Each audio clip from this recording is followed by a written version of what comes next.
Quand mon fils de 6 ans et moi sommes rentrés de l'école, une voiture de police était garée devant notre maison. Vous êtes en état d'arrestation pour maltraitance d'enfants. De quoi parlez-vous? L'officier m'a montré un document. Regardez ça. Quand j'ai vu le nom de l'accusateur sur le mandat, j'ai cessé de respirer. Avant de commencer l'histoire, n'oubliez pas de laisser un like et de vous abonner à la chaîne pour voir plus d'histoires comme celle-ci. La famille Miller vivait dans un quartier résidentiel tranquille de la banlieue de Portland, en Oregon. La lumière du soleil matinal illuminait l'érable de leur jardin, projetant sa clarté à travers la grande baille vitrée du salon. Caitlin était une femme qui travaillait de chez elle comme graphiste. Ses logos et affiches étaient très appréciés des petites entreprises locales, et le bouche à oreille lui assurait un flux constant de travail. Alors que l'arôme savoureux du bacon flottait depuis la cuisine, Caitlin préparait le panier-repas de son fils Tyler. Âgé de 6 ans, Tyler partait joyeusement pour l'école chaque matin. Son sourire était aussi radieux que le soleil, et il était adoré de tout le monde dans le voisinage.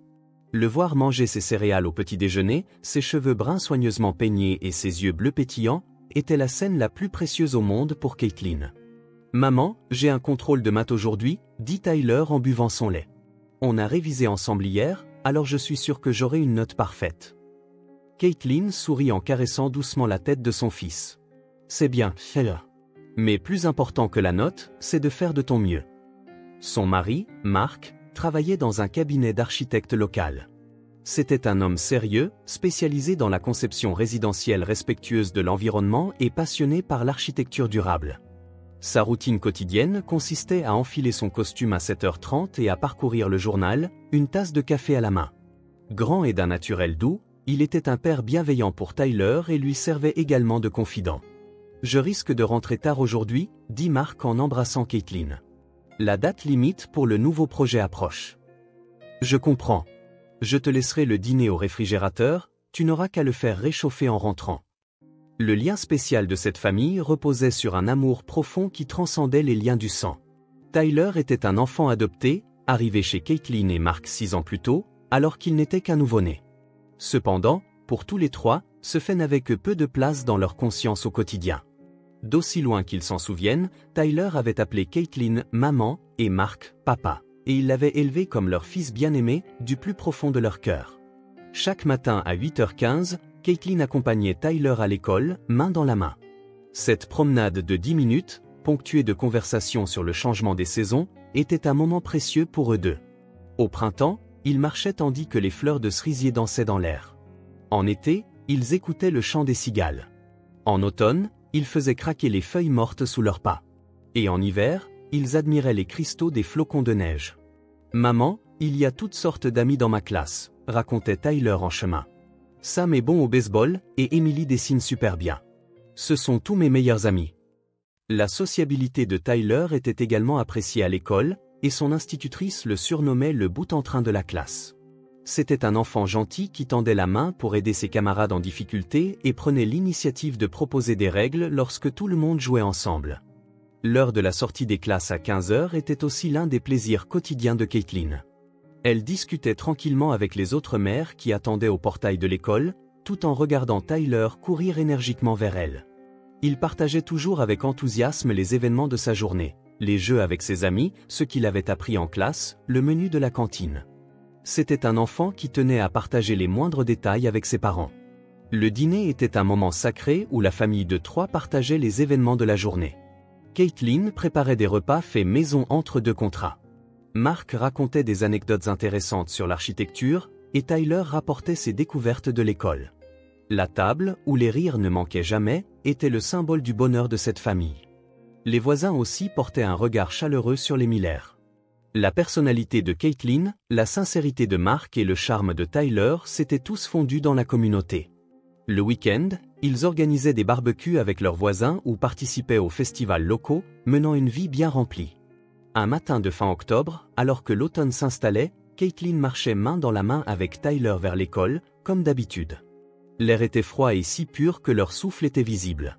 Tyler portait son nouveau sac à dos bleu et marchait d'un pas léger.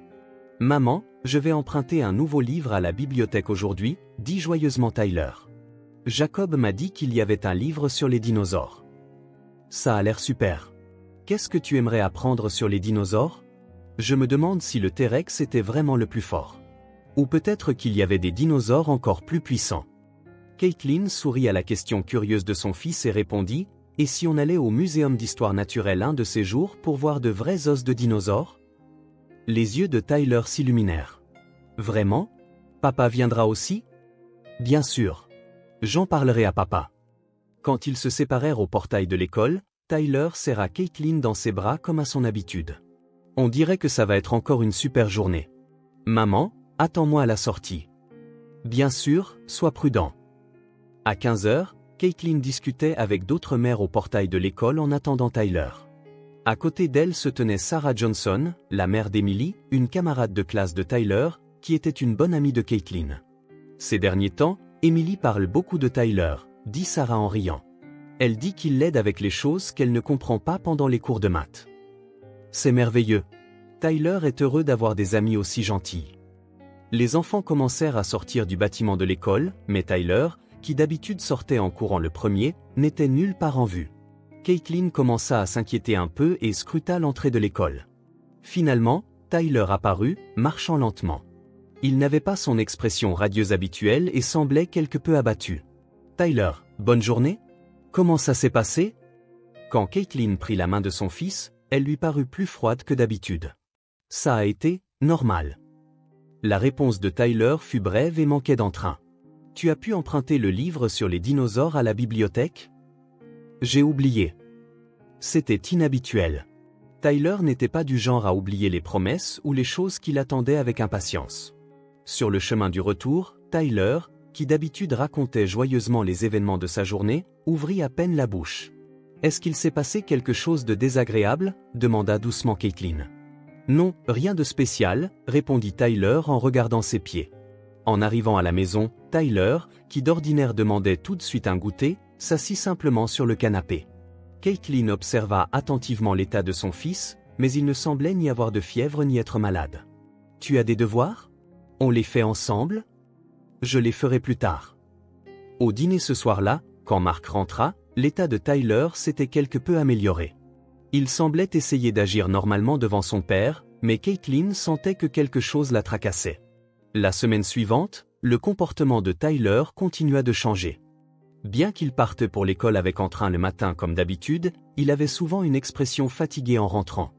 Le temps qu'il passait sur ses devoirs augmenta également, et il ne montrait plus la même concentration qu'auparavant. « Tyler, tu as des difficultés avec tes problèmes de maths. » Quand Caitlin essaya de l'aider avec ses devoirs, Tyler secoua la tête. « Je peux le faire tout seul. » Cependant, il prenait du temps même pour de simples additions et fixait parfois le vide par la fenêtre.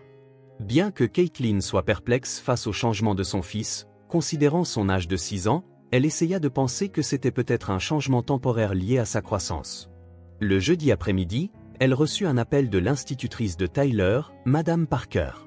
C'était une enseignante expérimentée d'une 50aine d'années, en qui les enfants et les parents avaient confiance. « Madame Miller, je suis désolé de vous déranger. J'aimerais vous parler de Tyler. » Le cœur de Caitlin s'accéléra un peu. « Y a-t-il un problème? » Rien de grave, mais dernièrement, Tyler est plus souvent dans la lune en classe. Il avait l'habitude de lever la main activement et de prendre la parole, mais depuis environ 2 semaines, sa concentration ne semble pas durer. Caitlin réalisa que cela correspondait à ce qu'elle avait observé à la maison. J'ai aussi senti qu'il semblait un peu moins énergique à la maison. Il n'a pas l'air d'avoir de problème physique, cependant. C'est exact. Il ne semble y avoir aucun problème physique particulier. Cependant, ses interactions avec ses amis restent bonnes, et il joue normalement pendant la récréation. Peut-être a-t-il un souci en tête. Je vois. Je vais l'observer à la maison également. Si je remarque quoi que ce soit, je vous contacterai immédiatement. Après avoir raccroché, Caitlin poussa un profond soupir. Elle décida d'en parler à Mark à son retour. Le soir même, dans leur chambre, elle raconta à Mark l'appel de Madame Parker. « C'est vrai que Tyler me semble un peu différent ces derniers temps, » dit Mark, le front plissé. « Mais les enfants de 6 ans ne traversent-ils pas parfois des phases comme celle-ci? Il faut peut-être du temps pour s'adapter à de nouveaux environnements. » C'est peut-être vrai, mais je suis tout de même inquiète. Tyler n'a jamais été aussi abattu. Et si on allait quelque part de sympa en famille ce week-end? ça pourrait lui faire un bon changement d'air. Caitlin acquiesça à la suggestion de Mark. Le samedi, la famille se rendit au Muséum d'histoire naturelle comme promis. En regardant les expositions de dinosaures, l'expression de Tyler s'éclaira. Devant l'immense squelette de T-Rex, il sembla enfin retrouver sa curiosité habituelle. « Papa, ce dinosaure a vraiment existé ?» « Oui, Tyler. Ils ont vraiment vécu sur cette terre il y a des dizaines de millions d'années. »« Waouh! J'aurais aimé pouvoir rencontrer des dinosaures, moi aussi. » Caitlin se sentit soulagée en voyant le sourire de son fils, mais une petite anxiété persistait au fond de son cœur. Pendant les moments joyeux en famille, le Tyler enjoué d'habitude revenait. Mais dès qu'il s'agissait de l'école, quelque chose semblait jeter une ombre. Le dimanche soir, peut-être en pensant à la reprise de l'école le lendemain, Tyler afficha de nouveau une mine déconfite. Caitlin prit son fils sur ses genoux et lui caressa doucement la tête. « Tyler, si quelque chose te tracasse à l'école, n'hésite jamais à en parler à maman et papa. Quoi que ce soit, on peut le résoudre ensemble. » Tyler enfouit son visage dans la poitrine de Caitlin et hocha légèrement la tête. « Maman, je vous aime tellement, toi et papa. »« Nous aussi, nous t'aimons, Tyler. Ça ne changera jamais. » Le vendredi après-midi était une journée d'automne calme, comme les autres. Quand la cloche de 15 heures sonna, Caitlin discutait avec d'autres mères au portail de l'école en attendant le retour de Tyler. Au cours de la semaine passée, l'état de son fils semblait s'améliorer progressivement. La veille au soir, pour la première fois depuis longtemps, il avait joyeusement parlé de sa journée d'école pendant le dîner. Les inquiétudes de Caitlin commençaient à s'apaiser. Quand les enfants sortirent en trombe du bâtiment de l'école, Tyler arriva en marchant avec son ami Samedi. Tous deux souriaient et se faisaient des signes de la main en discutant. Caitlin se sentit vraiment soulagée en voyant l'expression radieuse de son fils. « Maman, c'était trop bien aujourd'hui. » Tyler accourut et attrapa la main de Caitlin. « J'ai emprunté un nouveau livre sur les dinosaures à la bibliothèque. On le lira ensemble à la maison. » « C'est super. C'est quel genre de livre sur les dinosaures ? » « Un livre sur le Triceratops. Celui qui a 3 cornes. » Les yeux de Tyler pétillaient. « Je veux le montrer à papa aussi. » « Je suis sûr que papa sera ravi. Qu'est-ce que tu as envie de faire aujourd'hui ? » Je veux essayer de faire des dinosaures en Lego et puis lire le nouveau livre. » Ils commencèrent leur promenade habituelle, main dans la main. En chemin, Tyler ramassa des feuilles mortes colorées sur le bord de la route. « Maman, ces feuilles ont de si belles couleurs. » « C'est vrai. Les feuilles d'automne sont comme des œuvres d'art créées par la nature. J'aimerais bien utiliser d'aussi belles couleurs quand je dessine, moi aussi. » Caitlin sourit à la riche sensibilité de son fils, tout en sentant sa progression. Ses récentes inquiétudes n'étaient peut-être qu'une anxiété inutile. Après tout, les enfants traversent probablement des périodes comme celle-ci parfois. Quand ils entrèrent dans le quartier résidentiel, la scène habituelle, calme et paisible, s'étendit devant eux. Madame Chen, la voisine, s'occupait des fleurs dans son jardin et leur fit un signe de la main. De l'autre côté de la rue, un Golden Retriever faisait la sieste près de la fenêtre. Ce décor quotidien était un trésor irremplaçable pour Caitlin. « On est presque à la maison, » dit Caitlin à Tyler, et son fils hocha la tête joyeusement. Cependant, au moment où ils tournèrent au coin de la rue et purent voir leur maison, Caitlin s'arrêta net. Devant leur maison était garée une voiture de patrouille blanche et bleue qu'elle ne connaissait pas. Son cœur se mit soudain à battre la chamade. Pourquoi y avait-il une voiture de police devant chez eux ? Ce devait être une erreur. Ou peut-être y avait-il un problème dans le quartier. « Maman, il y a une voiture de police. » Tyler s'arrêta aussi et leva les yeux vers sa mère avec anxiété. « Ce n'est rien, Tyler. Ce doit être une erreur. Ou peut-être que c'est pour quelque chose dans le quartier. » Caitlin essaya de rassurer son fils, mais elle entendait sa propre voix trembler. 2 officiers de police se tenaient devant l'entrée. L'un était un homme d'une 50aine d'années, et l'autre une femme d'une 30aine d'années. L'officier masculin était grand et avait une expression sévère. La femme officier avait une attitude relativement calme, mais son expression était sérieuse. L'officier masculin les remarqua et s'approcha. « Êtes-vous Caitlin Miller ?» Un funeste pressentiment traversa l'esprit de Caitlin. « Oui, c'est moi. Y a-t-il un problème ?» L'officier montra son badge. « Je suis l'inspecteur Johnson. Voici l'agent Rodriguez. Nous devons vous parler. » « À propos de quoi ?» Caitlin serra fermement la main de Tyler. Son fils se tenait derrière elle, comme pour se cacher. L'expression de l'inspecteur Johnson était sévère et il continua sans hésitation. Caitlin Miller, vous êtes en état d'arrestation pour suspicion de maltraitance sur enfant. Le monde de Caitlin s'arrêta un instant. De quoi parlez-vous? Sa voix se brisa. Maltraitance sur enfant? Mais de quoi parlez-vous donc? Veuillez rester calme. Ceci est un mandat d'arrêt officiel. L'inspecteur Johnson tendit une enveloppe contenant des documents. Veuillez lire ceci. Les mains de Caitlin tremblaient en recevant les documents. Tyler regardait sa mère, confus. Maman, qu'est-ce qui se passe? Ce n'est rien, Tyler. Ce doit être une erreur. Caitlin essaya de sourire à son fils, mais son expression était figée.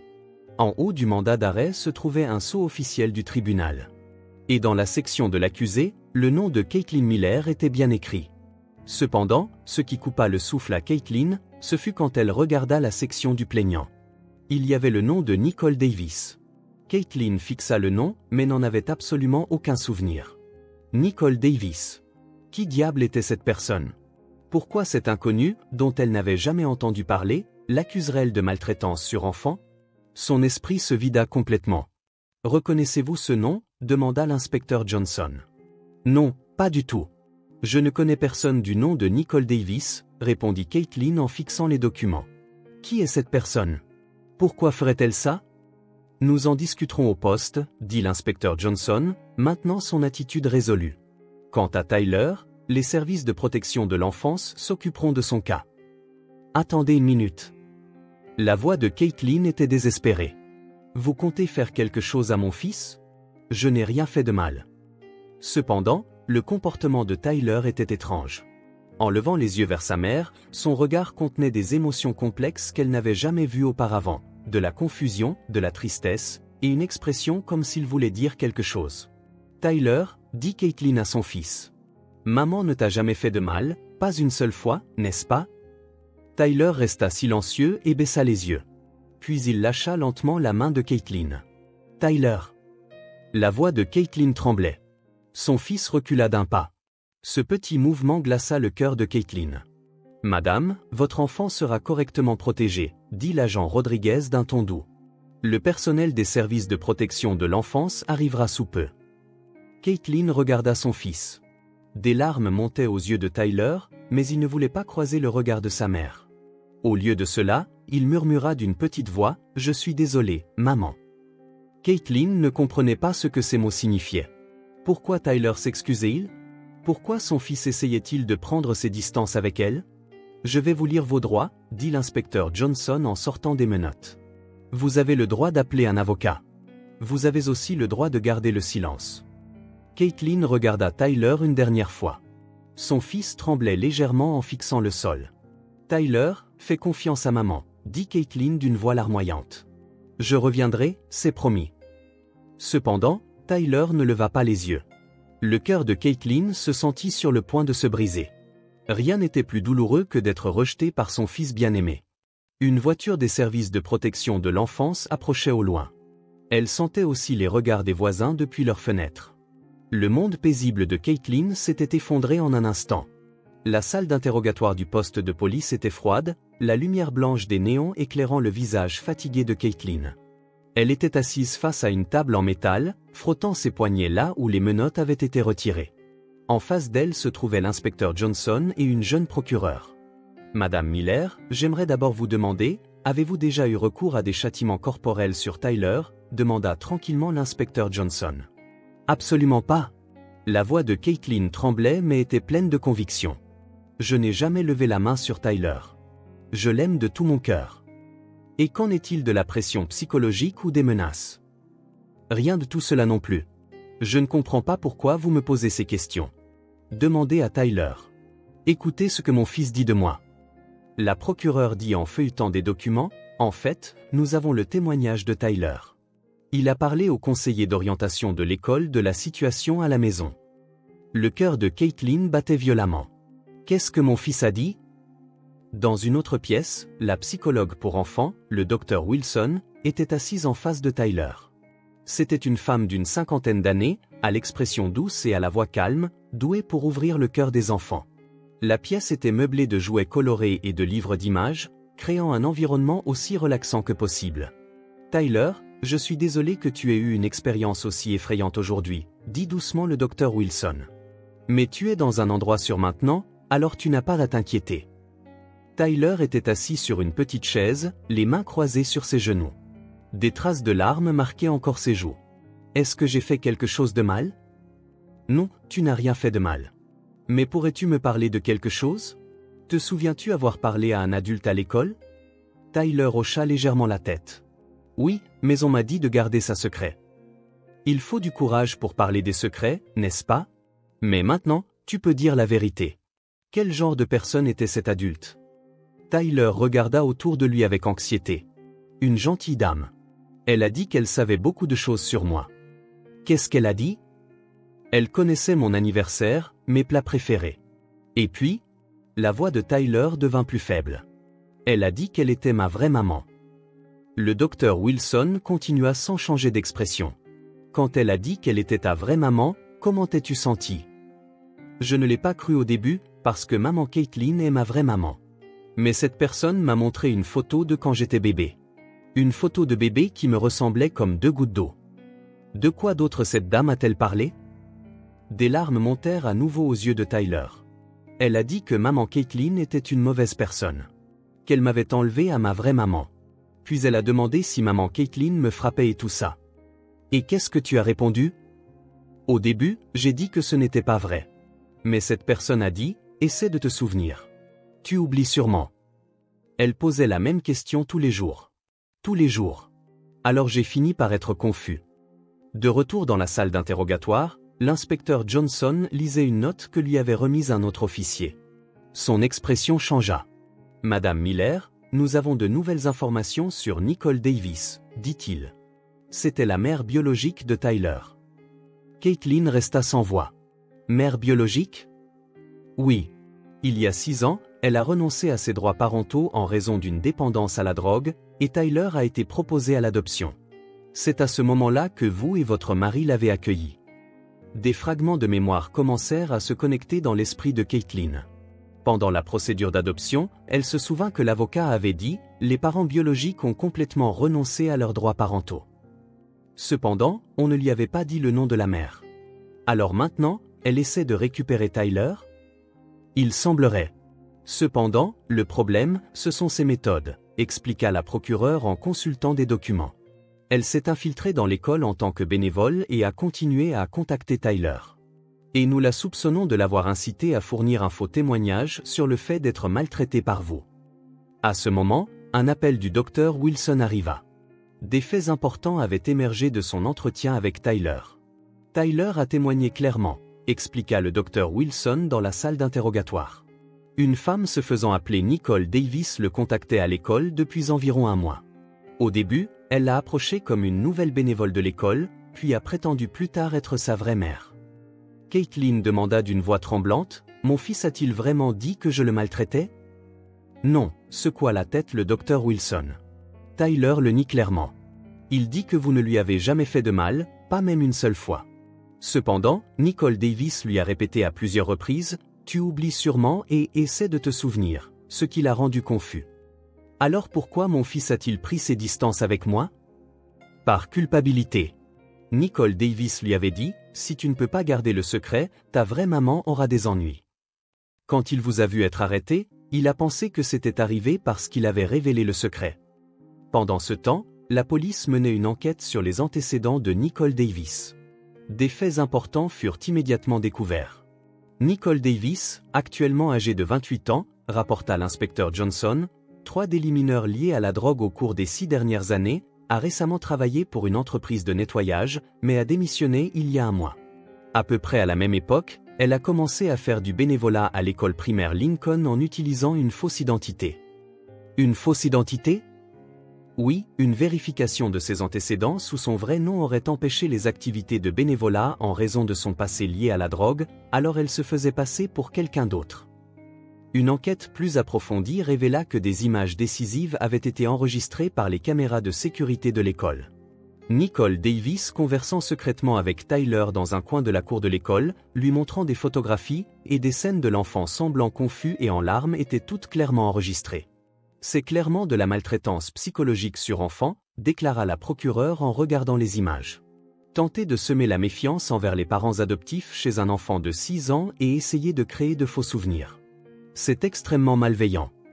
En regardant les images, Caitlin comprit tous les changements récents de son fils. La raison pour laquelle Tyler était abattu chaque fois qu'il rentrait de l'école. La raison pour laquelle il avait perdu sa concentration. La raison pour laquelle il avait commencé à prendre ses distances avec sa famille. Tout cela était dû à la manipulation de cette femme. « Puis-je voir mon fils ?» supplia Caitlin. « Bien sûr, » répondit le docteur Wilson. « Tyler veut vous voir aussi. » Maintenant qu'il comprend la vérité, il regrette profondément ce qui s'est passé et dit qu'il veut s'excuser auprès de vous. Quand ils retrouvèrent Tyler dans une autre pièce, son fils s'effondra en larmes dès qu'il vit sa mère. « Maman, je suis désolé. J'ai été trompé. Cette personne mentait. » Caitlin serra son fils fort contre elle. « Ce n'est rien, Tyler. Tu n'as rien fait de mal. Ce n'est pas de ta faute si tu as été trompé. Je sais que maman est ma vraie maman. Même si on n'est pas lié par le sang, maman c'est maman. C'est vrai, nous sommes une vraie famille. » Ce soir-là, Nicole Davis fut arrêtée pour fausse accusation et abus psychologiques sur un enfant. Lorsque la police perquisitionna son appartement, ils trouvèrent des photos de Tyler et des notes de surveillance de la famille Miller. Elle menait des opérations planifiées depuis plus d'1 mois pour récupérer son fils. Lors de l'interrogatoire, Nicole Davis avoua en pleurant « Je voulais juste récupérer mon fils, mais je comprends que je m'y suis mal prise. » Cependant, la loi ne pardonnerait pas ses actions.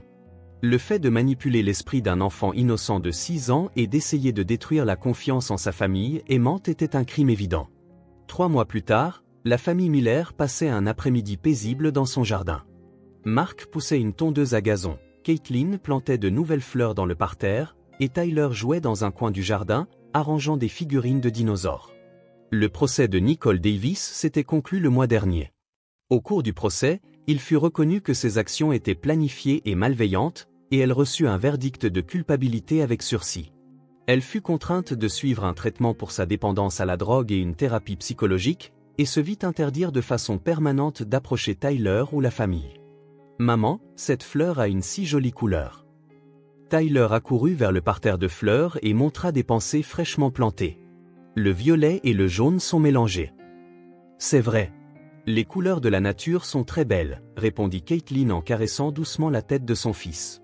Tyler utilise aussi de si belles couleurs quand il dessine. Au cours de ces 3 mois, Tyler avait continué des rencontres régulières avec le conseiller d'orientation de l'école. Bien qu'il ait d'abord souffert de confusion et de culpabilité, avec un soutien professionnel et l'amour de sa famille, il retrouva progressivement sa joie de vivre originelle. Ses amitiés à l'école redevinrent normales et ses notes se stabilisèrent. « Papa, je peux t'aider » cria Tyler à Mark. « Merci, Tyler. Pourrais-tu ramasser les feuilles mortes pour moi ?» Père et fils travaillèrent ensemble au jardinage. Mark aussi avait pris conscience de l'importance des liens familiaux à travers cette épreuve. Après être rentré du travail, il chérissait encore plus qu'avant le temps passé avec sa famille et appréciait sincèrement les moments passés avec Tyler. À table, Tyler prit soudain la parole. « Maman, papa, je veux dire quelque chose d'important. » Caitlin et Mark regardèrent leur fils. Tyler semblait un peu nerveux, mais ses yeux fixaient fermement ses 2 parents. « Ma vraie maman, c'est Caitlin. Mon vrai papa, c'est Mark. Même si on n'est pas liés par le sang, les gens qui m'aiment tous les jours et qui restent avec moi sont ma vraie famille. » Des larmes montèrent aux yeux de Caitlin. Elle était profondément émue par la profonde compréhension à laquelle son fils de 6 ans était parvenu à travers ces mois d'expériences douloureuses. « J'étais très confus à ce moment-là, mais maintenant je comprends clairement. La famille, ce sont des gens qui prennent soin les uns des autres, qui s'entraident quand il y a des problèmes, et qui célèbrent ensemble quand il y a du bonheur, n'est-ce pas ?» Mark serra également son fils contre lui, les yeux humides. « Tyler, tu es vraiment un enfant sage, et tu es le fils le plus précieux au monde pour nous. Je vous aime aussi, maman et papa. Je veux rester avec vous pour toujours. » Tous les 3 s'étreignirent. Dehors, des pétales de fleurs de cerisier dansaient dans le vent, annonçant le début d'une nouvelle saison. À travers cette expérience, la famille Miller fut unie par un lien encore plus fort qu'auparavant. Tous les membres de la famille comprirent profondément que les liens du sang ne font pas tout, et que ce sont l'amour et la confiance quotidien qui créent une vraie famille. Il y eut aussi un heureux rapport de Madame Parker à l'école. Tyler est complètement redevenu l'enfant enjoué qu'il était avant. En fait, il semble être devenu plus attentionné qu'auparavant. Quand un ami a des problèmes, il est le premier à tendre la main pour aider. Les voisins, eux aussi, furent émus par la force et la bienveillance de cette famille. La vue de la famille Miller surmontant leur épreuve devint un symbole d'espoir pour toute la communauté. Un dimanche matin, Tyler regardait des photos de famille et murmura « On est une famille vraiment heureuse, n'est-ce pas? On a traversé des choses difficiles, mais j'ai l'impression qu'on est devenu encore plus proche grâce à ça. » Caitlin fut profondément touchée par les mots de son fils. Bien qu'âgé de seulement 6 ans, cet enfant comprenait ce qui était vraiment important dans la vie. En surmontant l'adversité, leur lien familial s'était encore approfondi. La lumière du soleil printanier entrait par les fenêtres, illuminant chaleureusement leurs 3 visages souriants. Le nouveau chapitre de la famille Miller était sur le point de commencer, rempli d'espoir et d'amour. Ils avaient appris par leur propre expérience que la vraie famille ne réside pas dans les liens du sang, mais dans les liens construits par l'accumulation quotidienne de petits actes d'amour.